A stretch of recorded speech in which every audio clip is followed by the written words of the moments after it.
Cuando empiezo a sentir que estoy vivo, se empieza a acabar el dinero. Si genero dinero, no vivo mientras genero dinero. Cuando empiezo a sentir que estoy vivo, se empieza a acabar el dinero. No hay nada peor que sentir el tiempo como agua entre las manos. No hay nada mejor que sentirnos humanos. No temo el dolor, ya aprendí a no intentar anestesiarlo. En la oscuridad el rayo de luz es más claro. Ay, si genero dinero no vivo mientras genero dinero. Cuando empiezo a sentir que estoy vivo se empieza a acabar el dinero. Si genero dinero me siento contento con tanto dinero. Solo queda la angustia del tiempo perdido juntando dinero. Ay, no hay nada peor que tener que madrugar un lunes de mañana. No hay nada mejor que quedarse en la cama. No temo la muerte, solo temo llevar una vida sin luz. En la mediocridad no hay ninguna quietud, no, no. Si genero dinero no vivo mientras genero dinero. Cuando empiezo a sentir que estoy vivo se empieza a acabar el dinero. Si genero dinero me siento contento con tanto dinero. Muy buenas a todas y a todos, bienvenidas y bienvenidos a esta nueva semana de Ojo con los Medios por Elavia Ayala. Hoy estamos en una situación de excepción, podríamos decir. Andamos todo el canal corriendo porque a partir de las 10 se estrena lo que queda del día recargado. Un nuevo formato, exactamente. Así que estén atentos a la pantalla, por eso estábamos a las corridas, dijimos no armemos la escenografía, vamos así con el croma nomás y mañana volvemos a la normalidad si Dios quiere. Pero lo importante son las noticias, no como aparezcamos nosotros de este lado, que cada vez seguramente nos ves un poquito más viejitos por ahí, mi barba cada vez más blanca, ya pronto me la voy a sacar antes de que parezca Papá Noel. Bueno, ¿de qué vamos a hablar hoy? Bueno, el tema del día a nivel nacional, los 5 héroes cubanos que estuvieron injustamente encarcelados en territorio de Estados Unidos, han visitado Cuba, fueron recibidos por el presidente Evo Morales y condecorados con la Orden del Mariscal Santa Cruz. ¿Visitaron Cuba? ¿Visitaron Cuba? Dije, visitaron Bolivia. Suele pasar. Visitaron Bolivia. Están de visita en Bolivia, van a estar en La Higuera. Hoy el presidente anunció que también estará presente allí donde capturaron y asesinaron al Che. Es una visita importante. Avísenme porfa una seña de dónde estoy, porque si no estoy más perdido que turco en la tiniebla. Y me levantan si levantan los dos las manos, bien. estamos complicados. Más duro parece esos guías de los aeropuertos. Bueno, visita importante. Hay una situación de crisis en Palestina estos últimos días. Y este fin de semana también salieron a la luz unas revelaciones en base a filtraciones de Wikileaks que generaron mucho ruido, una conferencia de prensa del ministro Juan Ramón Quintana. No nos vamos a dedicar a eso hoy, pero sí queremos avisar que estamos dándole vueltas al tema. Vamos a profundizar un poco más, a leer algunos documentos que están en nuestro poder y en próximos programas seguramente nos va a tomar un tiempito analizar este tema, pero vamos a estar desglosándolo junto a ustedes, como solemos hacer con estos temas que forman parte de nuestro espíritu primigenio, por decirlo de alguna manera. Exactamente, ¿no? Sí, aquellos que nos siguen desde el año pasado recordarán los programas que hicimos sobre injerencia de la USAID, injerencia de la NED, de la DEA. Y las internas de la Embajada de Estados Unidos, eso estuvo bueno. Eso, las internas, eso generó tanto problema que...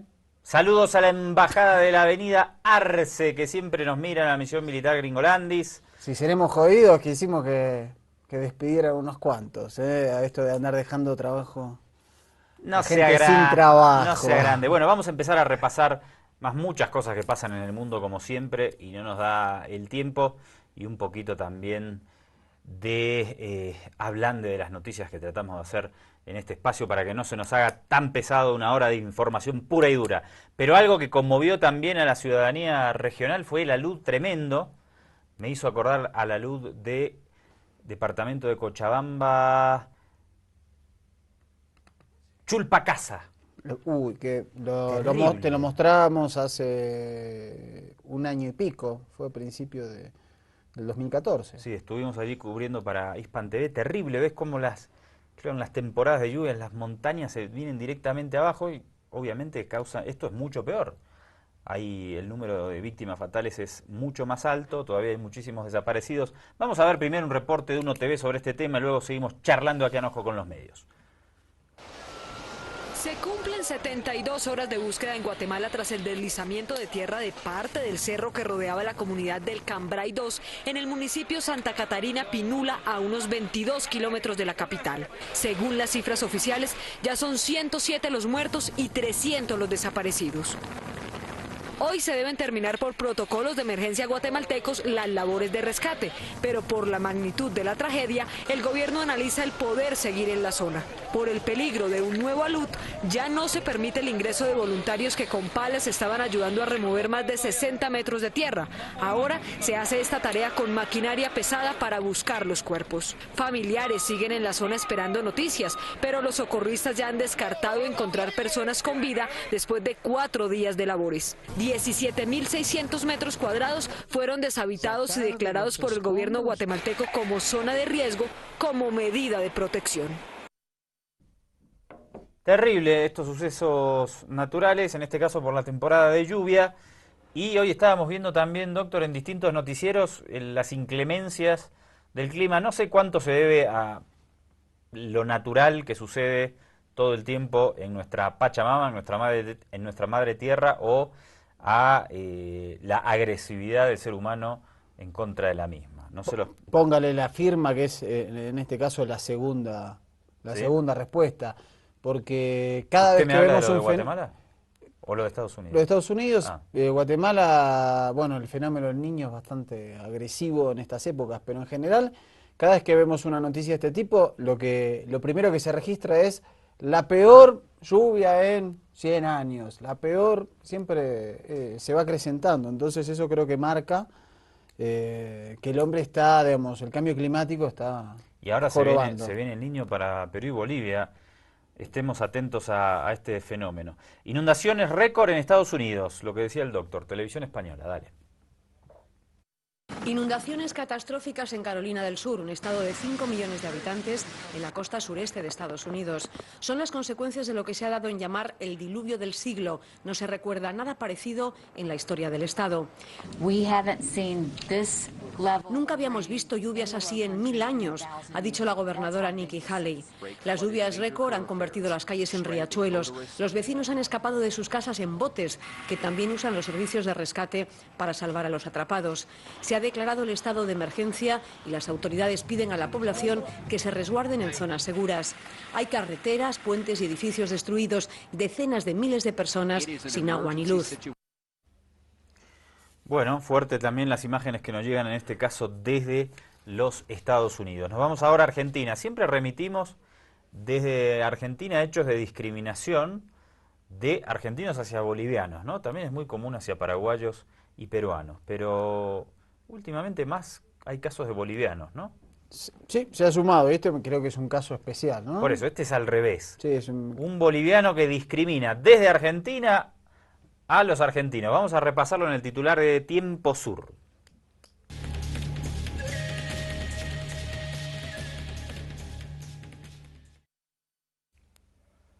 Empresario boliviano será denunciado en el INADI. El INADI es el Instituto Nacional en contra de la Discriminación, por prohibir a su hija salir con un argentino. Sí, dice que los argentinos son vagos. Ese es el argumento. Bueno, tiene razón. Pero ¿por qué se fue a Argentina a vivir? Eso es lo que no entiendo. Y porque, bueno, basta de consideraciones. Para que veamos que la discriminación no tiene signo, nacionalidad, color de piel ni nada que se le parezca. Está presente en todas nuestras sociedades. Seguimos por España. Fíjese lo que pasó. Escándalo en la Iglesia Católica, Apostólica y Romana. Titular.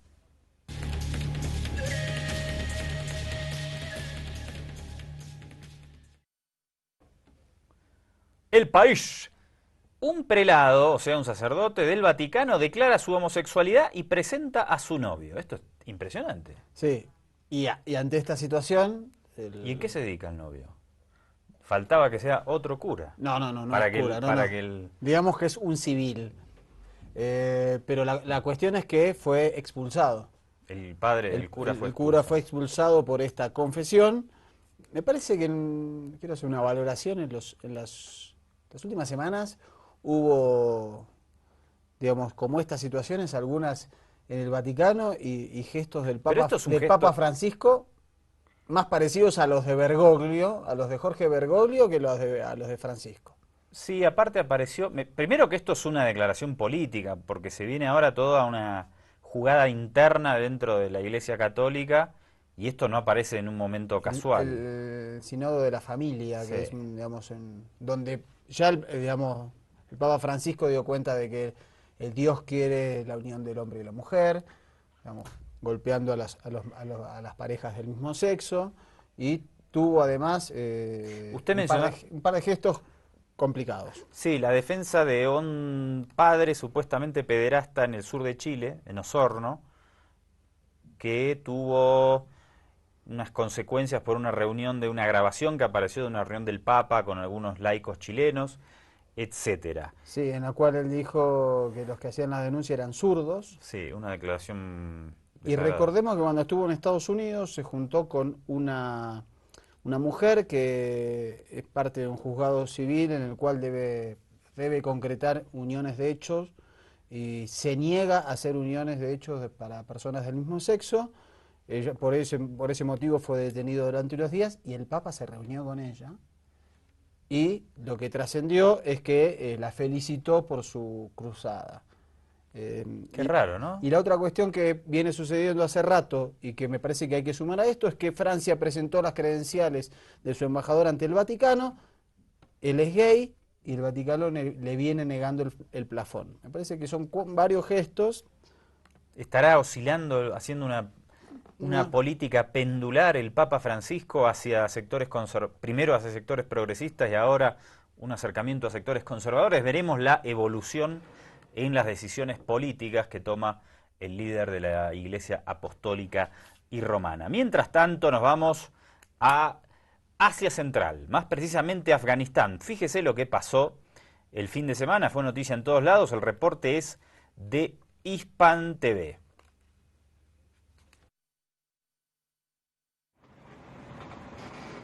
La ONG Médicos Sin Fronteras informó que varios de sus miembros locales han perdido la vida en el bombardeo estadounidense contra un hospital en Kunduz. Hay también decenas de desaparecidos y heridos, algunos de gravedad. Los ataques persistieron casi una hora después de que Médicos Sin Fronteras informara a Estados Unidos.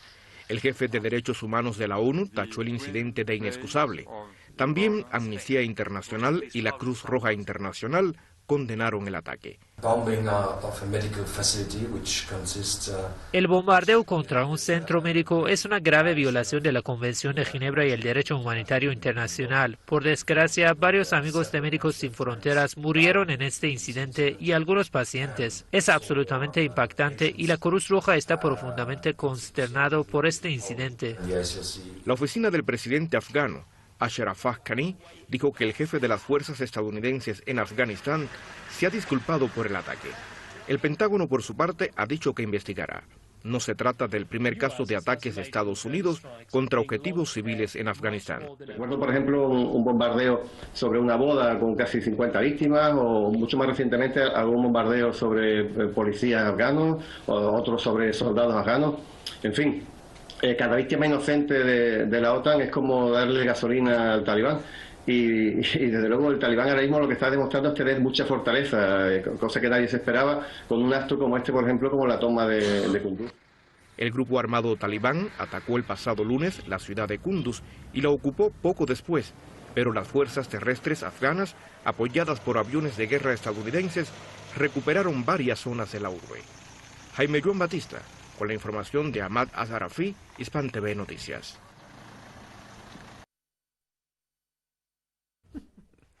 Bueno, seguimos adelante.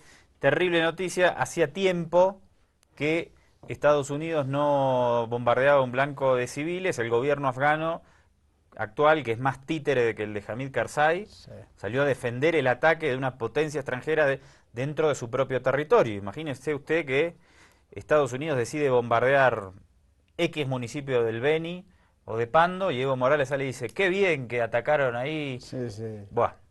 En fin, esa es la democracia de la que goza actualmente Afganistán. Cosa que últimamente no hablamos absolutamente nada de Afganistán. Deberíamos dedicarnos, hay tantos temas que están pendientes por ahí, la agenda mediática internacional, obviamente es imposible abarcarla en una hora de show mediático. Vamos ahora a una declaración de Obama, porque otro tema trascendente en la geopolítica internacional es los bombardeos que inició Moscú, el gobierno de Vladimir Putin, contra objetivos de ISIS en territorio sirio. Hay una batalla también ahí mediática y de operaciones de inteligencia muy fuerte.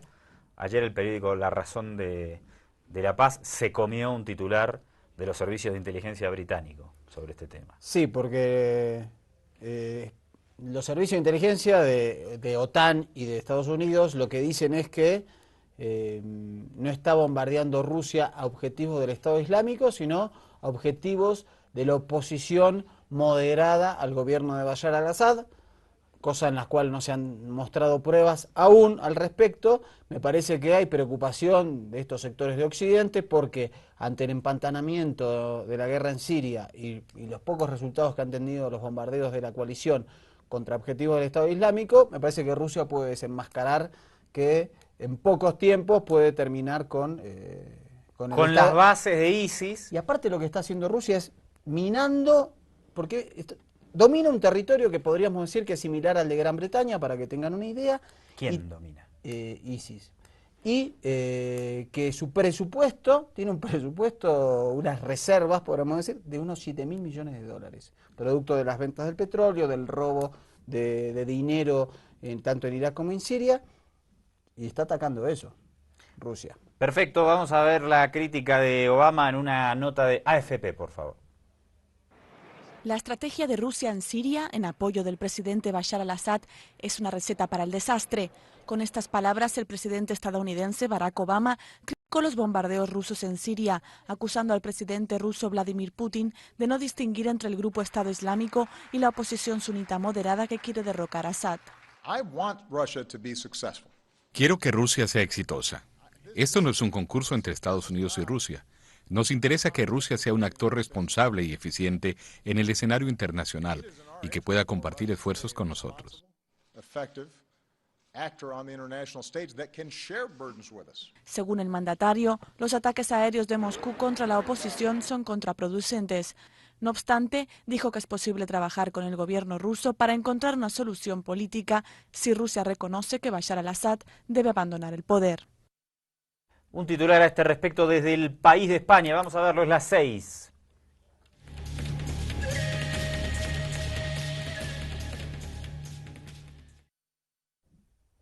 Aviones rusos atacan en Siria y Estados Unidos actúa en Afganistán. Bueno, lindo. Esto es impresionante, impresionante. A veces los periódicos nos regalan sus valoraciones ideológicas, no tienen filtro, ¿no? Qué impresionante, ¿eh? Mientras, obviamente, fíjese la manipulación mediática. Mientras... no se puede. Mientras los rusos atacan, los Estados Unidos actúan. Actúan bombardeando un hospital. Esto es impresionante, ¿eh? Sí, y dice que Moscú interviene en defensa de al-Assad y que Estados Unidos actúa contra los talibanes. Muy bien, ahí estaba el titular, la manipulación mediática o más bien la intencionalidad política en las portadas de los grandes medios del mundo en defensa de los intereses geopolíticos de Washington. Es realmente impresionante. A veces nos detenemos sobre estos temas y yo sé que mucha gente dice, exageran, no sé qué, pero la batalla que se da a través de los medios no da tregua y cuando las crisis se profundizan y se llevan adelante conflictos armados y entran en juego estas dos potencias, se torna obviamente mucho más virulenta la batalla mediática. ¿Cómo hace Estados Unidos para controlar tantos medios? No te estamos mostrando el New York Times. Yo creo que es que no los controla directamente, pero ha generado, digamos, una identificación cultural. Exactamente. Me parece que justamente uno de los poderíos que tiene Estados Unidos es su industria cultural, cinematográfica, mediática, y que ha logrado, digamos, que haya un rasero doble para evaluar las actitudes de Estados Unidos y las de otros países. Momento de hacer un corte, doctor, aquí en Ojo con los Medios, en esta vertiginosa presentación de informaciones de todo lado que le hemos hecho en este primer bloque. Vamos a hablar del tema palestino al regreso, por favor, y esperemos tener tiempo también para mostrarte algunas cositas de lo que es la visita de los 5 héroes cubanos a Bolivia, un hecho muy significativo. Vamos al corte, dale. Si a mi precio pueden llenar estoy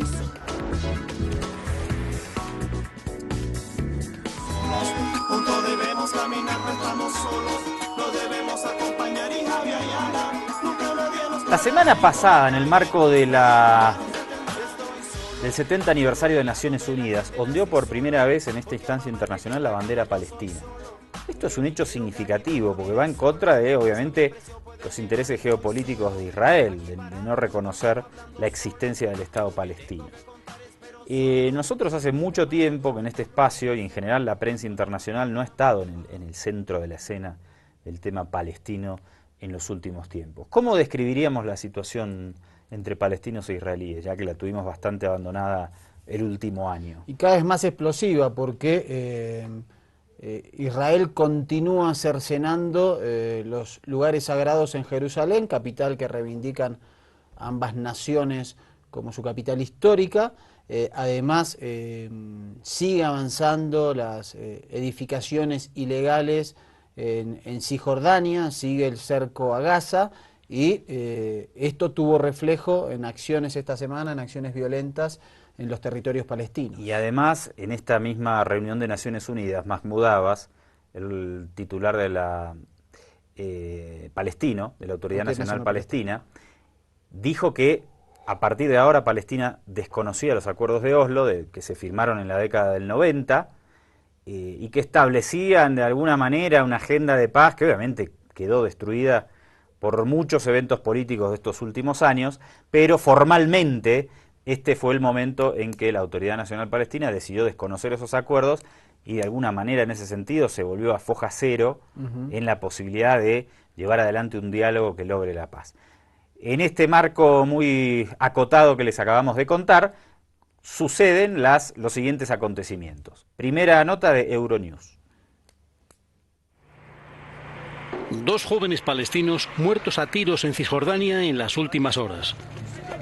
En la ciudad cisjordana de Ramallah se han producido enfrentamientos entre manifestantes y el ejército israelí. La política israelí de balas contra piedras ha sido de nuevo ratificada por el primer ministro Benjamin Netanyahu. He convocado a los responsables de las fuerzas de seguridad de Israel y les he ordenado una serie de medidas adicionales con el fin de prevenir el terror y disuadir y castigar a sus autores. En Balad, cerca de Tulkarem, en el noroeste de Cisjordania, se celebraron los funerales por otro joven palestino muerto a tiros por un soldado israelí en la madrugada del lunes. Nuestra gente y la nueva generación que nació después de los acuerdos de Oslo ahora quieren acabar con este acuerdo a través de este tipo de resistencia, su propia resistencia, porque sufren insultos a diario. Lo que necesitamos ahora de todo el mundo, especialmente de la Unión Europea, es que digan la verdad y que envíen protección para nuestro pueblo palestino.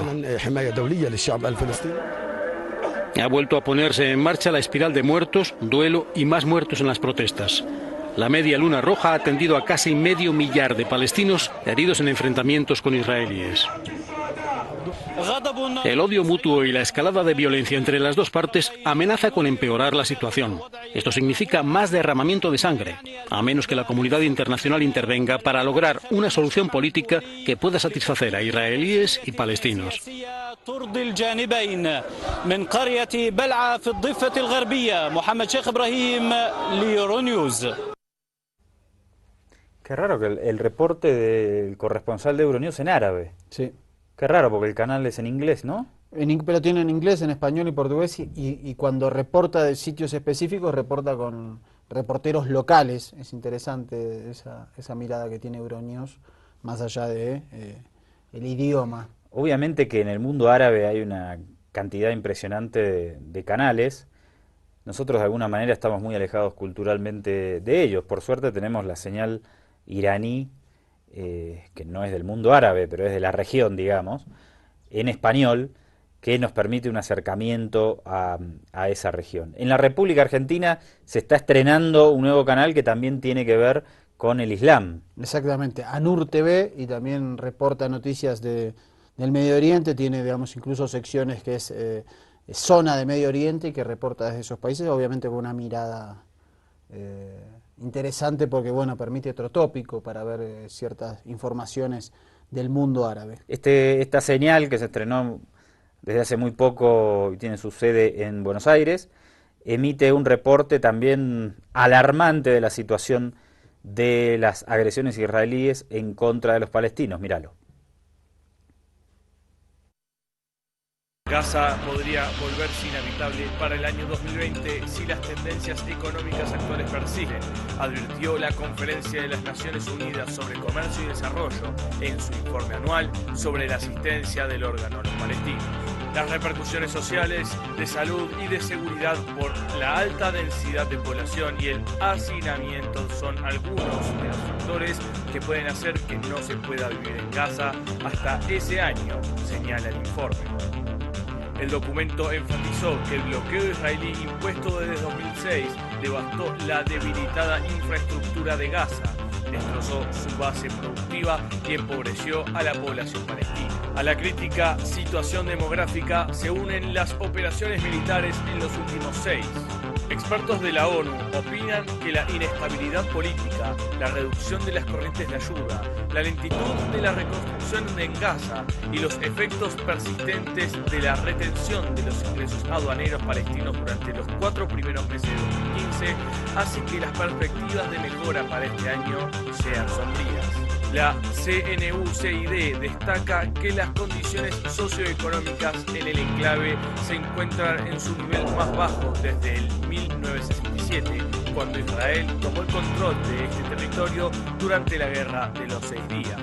La entidad internacional subrayó que la guerra ha dejado un saldo de 2.200 palestinos muertos, 550 de ellos niños y medio millar de desplazados. Añade el destrozo de más de 20.000 casas, 148 escuelas, 15 hospitales y 45 centros de ayuda primaria. También reconoció severos daños en la única central eléctrica de Gaza y la destrucción de 247 fábricas y 300 centros comerciales. Recuerde usted que los territorios palestinos están actualmente separados por Israel, Cisjordania por un lado y la Franja de Gaza por el otro. La Franja de Gaza es la que vive una situación más desesperante. Viven en un territorio muy acotado más de 1 millón de personas. Y nada más y nada menos que la ONU, a quien nadie puede calificar de organización internacional islamista, está diciendo que este territorio va a ser inhabitable. Es fuerte, es potente. Sí, porque aparte vemos que sistemáticamente cada unos 3-4 años hay un ataque de Israel contra la franja, la infraestructura eléctrica de agua potable y de servicios básicos está diezmada producto de estos ataques. Además hay un bloqueo a la pesca marítima y un bloqueo para que ingresen medicinas o comercios. Esto hace la situación muy complicada, como decía Andrés, más de 1,5 millones en 350 kilómetros cuadrados, es una situación completamente difícil para los habitantes y además hay un robo del agua potable de Gaza hacia Israel. Hay muchos aspectos sobre la vida en la Franja de Gaza que deberíamos tratar más profundamente, no es el momento de hacerlo ahora, pero fíjate la noticia que viene a continuación que también tiene que ver con la represión israelí en contra de los palestinos. Ya es oficial, Israel permite disparar a niños que lancen piedras. El Gabinete de Seguridad israelí decidió el jueves de la pasada semana autorizar a sus soldados a disparar munición real contra los jóvenes y niños palestinos que lancen piedras contra las tropas de ocupación, según un comunicado de la oficina del primer ministro. El Gabinete de Seguridad ha decidido autorizar a las fuerzas del orden a disparar con munición real contra los lanzadores de piedras y cócteles Molotov, afirma el comunicado de la oficina del primer ministro. En el comunicado añadió que hemos decidido también penalizar a los adultos que lancen piedras con una sentencia mínima de 4 años de cárcel y autorizar multas mayores para los menores y sus padres. Estas sanciones se aplicarán a todos los ciudadanos israelíes y habitantes de Israel, precisa el comunicado, que hace alusión a los habitantes palestinos de Jerusalén Este ocupado que no tienen la nacionalidad israelí. El anuncio se produjo una semana después de que el fiscal general israelí Yehuda Weinstein aprobara el arresto de niños menores de 10 años que arrojen piedras y multas de hasta $26.000 por ese hecho. Según el sitio palestino Arab 48, la decisión del gobierno israelí implicará que ya no habrá ninguna limitación para disparar cuando los que lancen piedras sean menores. El lanzamiento de piedras contra los ocupantes israelíes se ha convertido en un símbolo de la resistencia palestina contra el régimen de Tel Aviv y de las dos intifadas contra las tropas de ocupación iniciadas en los años 1987 y año 2000. Las nuevas medidas israelíes contra los palestinos que arrojen piedras se producen poco después de que las fuerzas israelíes hayan llevado a cabo provocaciones e incursiones contra los fieles palestinos en la explanada de las mezquitas de Jerusalén, el tercer lugar más sagrado del Islam después de Meca y Medina. Los palestinos hicieron frente a esta incursión lanzando piedras contra las fuerzas de ocupación. Bueno, es angustiante estar de este lado de las cámaras de televisión, o usted del otro lado si sigue estas noticias cotidianamente, y ver que pasan los años y seguimos siempre reportando lo mismo, ¿no? Y nunca se puede llegar a una solución pacífica a este conflicto. Vamos a hacer aquí una pausa, por favor, y al regreso tenemos más material de Palestina para que vos también recuerdes la situación que se está viviendo en estos territorios. Hay tantas realidades que suceden en el mundo y claro, como no aparecen cotidianamente en la televisión, nunca no existen. Claro. No existen. Esto lo vamos a tratar al regreso y vamos a recordar también algunos de los últimos bombardeos y agresiones israelíes en contra de la Franja de Gaza. Al regreso, dale. Solo, que nunca más solos, juntos debemos caminar, no estamos solos, nos debemos acompañar y Javier Ayala. Vamos a ver algunas imágenes, como te anticipábamos, de lo sucedido últimamente en los territorios palestinos y en toda la región de Jerusalén y aledaños.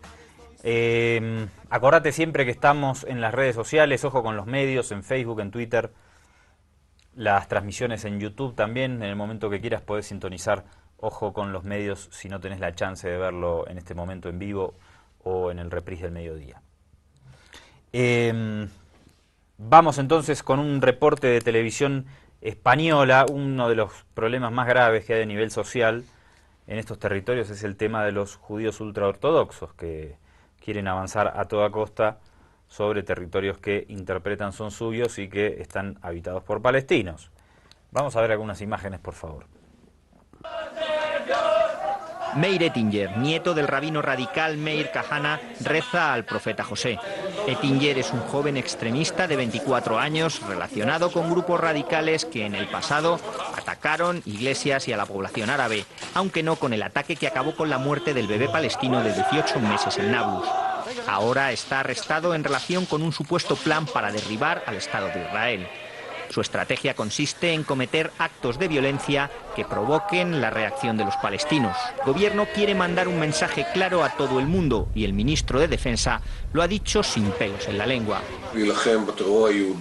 Vamos a combatir el terrorismo judío sin contemplaciones.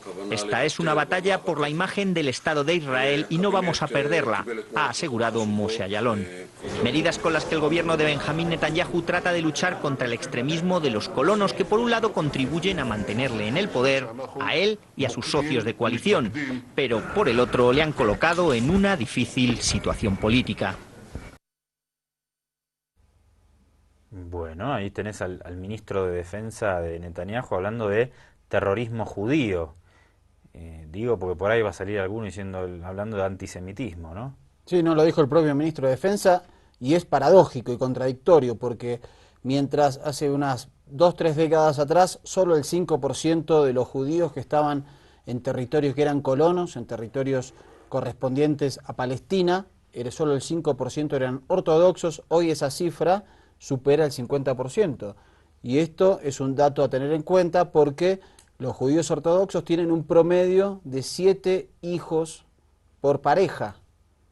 Entonces estamos hablando de no solo, digamos, una ocupación territorial sobre suelo palestino, sino también la intención de modificar la diferencia poblacional con Palestina. El primer ministro de Israel, en el mismo marco de la ONU que mencionábamos un rato antes, en el que la ONU por primera vez, o en la ONU ondeó la bandera palestina, hizo un discurso muy agresivo. Claro, porque hay un aislamiento diplomático internacional de Israel muy fuerte, desde, creo yo, desde varios años. Pero el último ataque a la Franja de Gaza, con tanta exposición mediática... Que se han cumplido 1 año y 1 mes, ocurrió agosto-septiembre.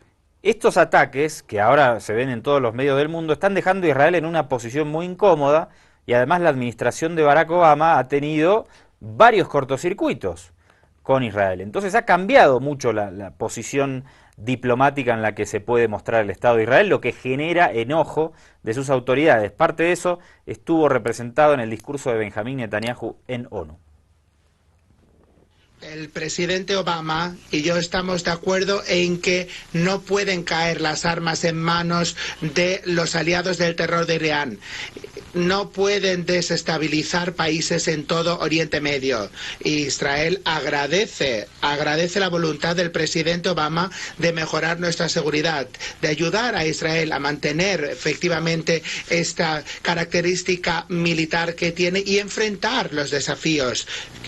Estoy dispuesto a retomar inmediatamente las negociaciones directas de paz con la autoridad palestina, sin condición previa de ninguna clase. Lamentablemente, el presidente Abbas ayer dijo que no estaba dispuesto a hacer esto.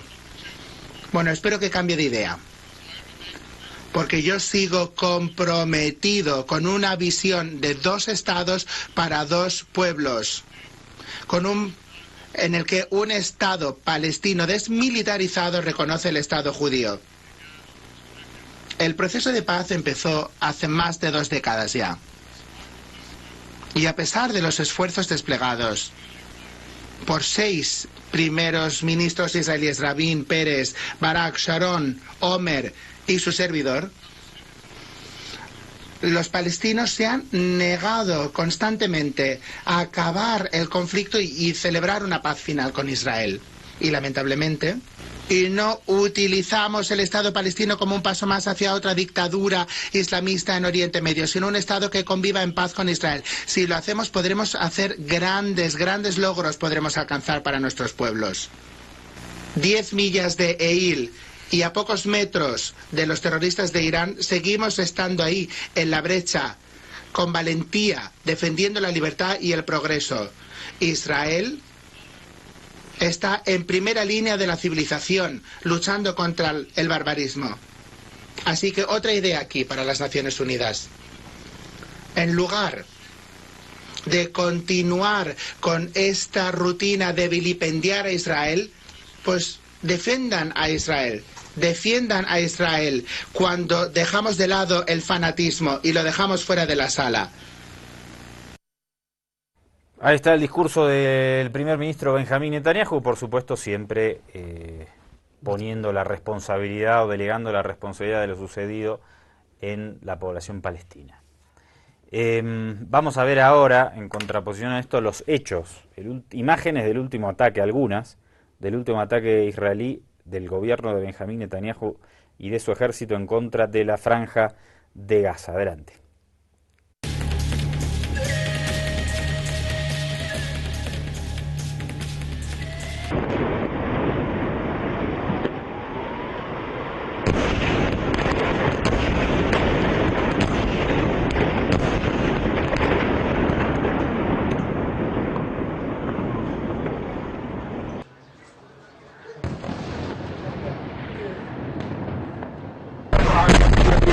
اندلع شبه في هذا المنزل في منطقة حي المنارة.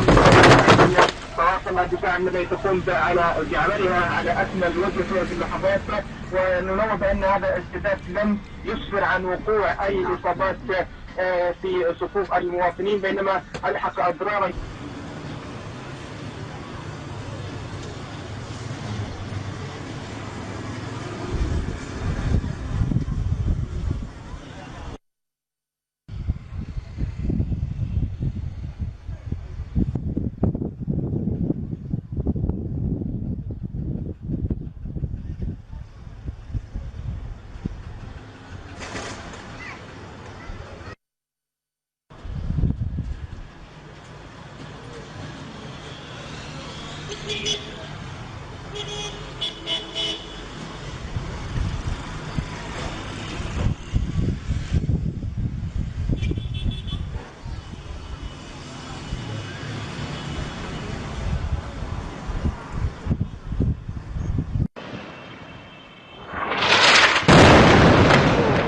صور فيديو. الله أكبر الله أكبر الله أكبر يا ولدي. جنب الدار ما صار شيء ولا حاجة. ضربوا الأراضي.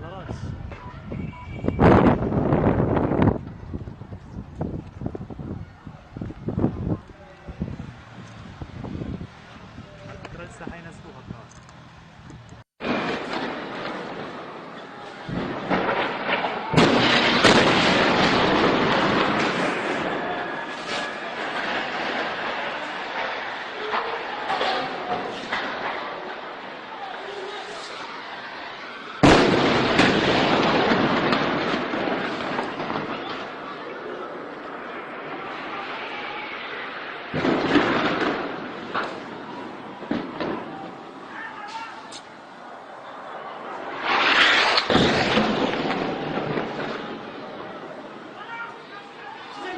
ايوه عندنا ورا في 17.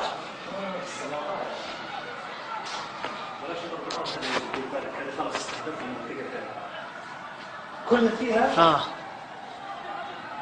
ايوه معنا في 17.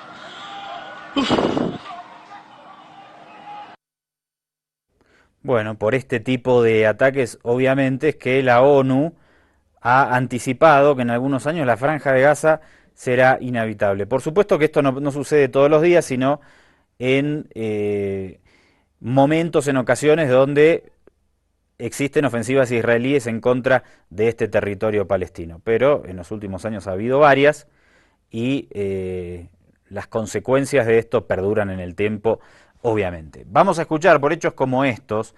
Les comentábamos antes que el presidente de la Autoridad Nacional Palestina, Mahmoud Abbas, dio por terminados los acuerdos de Oslo que se produjeron en los años 90. Vamos a repasar testimonio del presidente de la Autoridad Nacional Palestina. La potencia ocupante comete un grave error, porque no lo vamos a aceptar. Y el pueblo palestino no permitirá que este plan ilegal se lleve a cabo, que insulta la sensibilidad de los palestinos y los musulmanes en todo el mundo. Pido al gobierno israelí, antes de que sea demasiado tarde, que ponga fin a su recurso a la fuerza brutal para imponer sus planes, cuyo objetivo es socavar el carácter santo de los lugares islámicos y cristianos en Jerusalén, en particular sus acciones en la mezquita de Al-Aqsa, porque esas acciones convertirán el conflicto de un conflicto político en un conflicto religioso, generando una situación explosiva en Jerusalén y en el resto del territorio palestino ocupado. La cuestión de Palestina fue una de las primeras cuestiones justas planteadas ante las Naciones Unidas desde su comienzo. Sin embargo, lamentablemente, esta cuestión sigue sin solución, ya que la organización y sus miembros siguen sin poder poner fin a esta injusticia que se inflige a nuestro pueblo y asistir a ese mismo pueblo a ejercer su derecho a la autodeterminación y a la libertad en su Estado independiente y soberano. Que se ha cometido una injusticia histórica contra el pueblo, contra un pueblo y una patria. El gobierno israelí sigue expandiéndose de manera ilegal a través de asentamientos en el margen occidental, en particular en la Jerusalén oriental ocupada. Sigue bloqueando la Franja de Gaza. Declaramos aquí que mientras Israel se niegue a comprometerse con los acuerdos firmados con nosotros, lo que nos hace simplemente una autoridad pro forma sin poder, y mientras Israel se niegue a detener sus actividades de asentamiento y a liberar los prisioneros palestinos en virtud de nuestros acuerdos, Israel no nos deja ninguna alternativa. Debemos insistir en que no seremos los únicos comprometidos con la aplicación de dichos acuerdos, mientras que Israel sigue violándolos. Por ende, declaramos que no podemos seguir ejecutando estos acuerdos. Esta es una decisión del Parlamento palestino y la anuncio aquí ahora. Hemos sido pacientes durante mucho tiempo, pero se nos ha agotado la paciencia y parece que no nos están escuchando, no quieren escuchar la verdad. Bien, en algún momento habrá que encontrar una salida a este larguísimo conflicto. Momento de irnos en Ojo con los Medios. La invitación es para reencontrarnos el día de mañana a esta misma hora y por este mismo canal. Y lo vamos a hacer con una declaración de quien fue hoy el vocero de los 5 héroes cubanos, Gerardo Hernández, en el Palacio de Gobierno, donde fueron homenajeados con la Orden al Mariscal Santa Cruz. Doctor, abrazo grande. Hasta mañana. Un beso a todos. En nombre de los 5 y del coronel Orlando Cardoso Villavicencio, agradecemos a usted, hermano Evo, a sus compañeros y al pueblo boliviano tan alta condecoración que llevaremos con el orgullo de representar al heroico pueblo de Cuba y a los miles de hijos que han dado lo mejor de sí en esta hermana nación.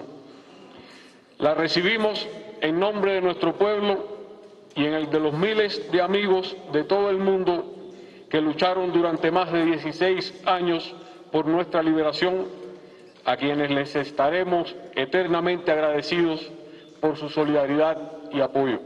La recibimos, además, en nombre del guerrillero heroico Ernesto Che Guevara y sus compañeros de lucha,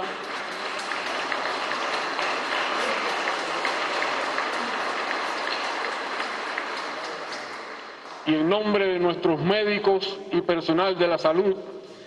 A usted, presidente, tenemos que agradecerle su enorme valentía, su ejemplo, su solidaridad con el pueblo cubano y el apoyo a la causa de los 5. No olvidaremos jamás cuando en nuestras celdas escuchábamos su voz haciendo suya nuestra causa. Llegar a Bolivia representa para cada uno de nosotros un viejo anhelo. Su lucha por la liberación política, económica y cultural, con sudor de mineros, de indios originarios, de campesinos, de hombres humildes oprimidos por el neoliberalismo, tiene en nosotros a 6 soldados. Soñábamos con pisar la tierra en la que el Che sembró su luz para marcarnos el camino donde claudicar nunca fue ni será una opción. Sería imposible encontrar palabras para honrar a este épico pueblo que ha desatado para siempre los nudos de la libertad. Sería imposible, hermanas y hermanos, describir la emoción y el agradecimiento que sentimos en este inolvidable día. ¡Jayaya Bolivia! ¡Jayaya al presidente Evo! ¡Jayaya Fidel y Raúl! ¡Jayaya Cuba! Muchas gracias, Bolivia, por su hospitalidad y generosidad. ¡Hasta la victoria siempre! Gracias.